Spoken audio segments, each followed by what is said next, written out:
What is going on, everyone? Badger here. Sure to like and sub, and let's get into this. I mean, Star Wars Outlaws has been getting roasted.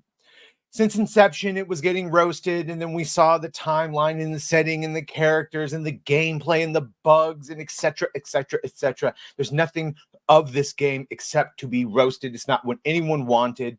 And of course, one of the big complaints we've had is the main character, Kay Vess, who is played by the gorgeous, if not a little delusional, Humberly Gonzalez. Sorry for the name. Is what they made her look like. No one wants to play as this character. And then the poor people like Mahler and others who were watching them play, it's just bug after bug in empty, dead feeling worlds. What do you expect from people who don't even like the properties of the characters they're really working on? They just try to turn it into something else. So Humberly Gonzalez, the actress playing Kay Vess in Star Wars Outlaws, says the video game industry has lots of misogyny, while also praising Ubisoft and Massive Entertainment for ensuring the only character in the game is female, even though that's to the game's detriment, and even other females are making fun of the way she looks and acts, etc. So I guess in an interview with CGM,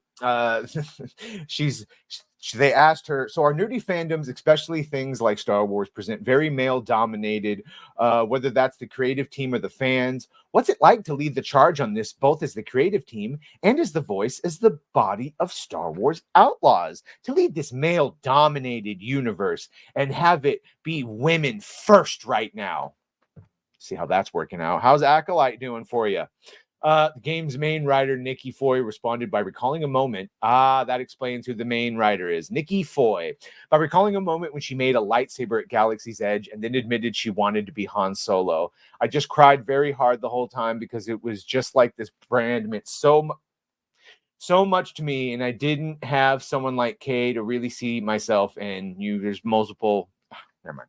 She added, I loved Princess Leia, but I wanted to be Han, right? Oh, that turns like you have some internalized sexism. And I think getting to bring that to life is so special. And our whole team, really, that's been the goal from the beginning. It's been really special. So there you go. It's the little girl's wish for fantasy of being Han Solo. All right. Gonzalez then shared, to be a leading woman, not just in a Star Wars story, but in the video game industry, who is filled with fucking leading women, by the way, but she's probably never played a video game in her life. Which also tends to have a lot of limitations and misogyny and a kind of in and out politics of who can be a part of it and who you want to play as. I'm incredibly proud of the team having chosen someone like me, but also only me, that there isn't a male counterpart to the story of Star Wars Outlaws, that we are focusing on a female point of view from a scoundrel story because we've only ever seen males in a scoundrel position, she continued. Next, she said, so the representation is incredible for me as an immigrant Latina in Canada to get to even speak about my country, about Venezuela, and what it means to me as an artist that I followed this dream. Not having any of my family here, not having a lot of mentors in my family or anyone to look up or content to look up to, sure. Even in Star Wars, there aren't a lot of Latinas in space. And so why the fuck do you need to see a Latina in space? Why does Cassian Andor, I'm Puerto Rican, did not need to see a brown person and fucking I had no problem with Luke Skywalker, I had no problem with Mace Windu, I had no problem with Obi-Wan. I don't get this idea that we all need to see our fucking ethnicities. By the way, if you gave so much a shit about being a Latina in Venezuela, why did you leave and go to Canada?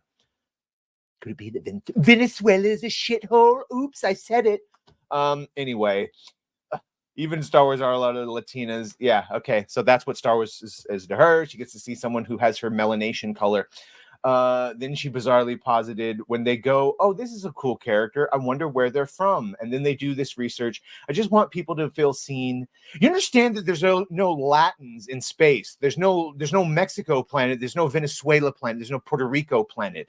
If you have an accent in any of the Star Wars universe as an accent from our world, it's explained that it's another fucking planet. Jango and Boba Fett have Kiwi accents, not because they're from New Zealand and made the long trip across galaxies. Their farm planet sounds like New Zealanders. So this whole dumb shit of like, oh, an immigrant, a Latina. Shut up. Is your game fun? No, it's not. It's filled with bugs, isn't it? I don't even want to read the rest of that. Let's just go to the sales data, and that's where we see that it is sold half as much as Jedi Survivor, which did have a male counterpart, and 2 strong female characters that were well written. But I guess because they weren't the focus, that's not enough for them.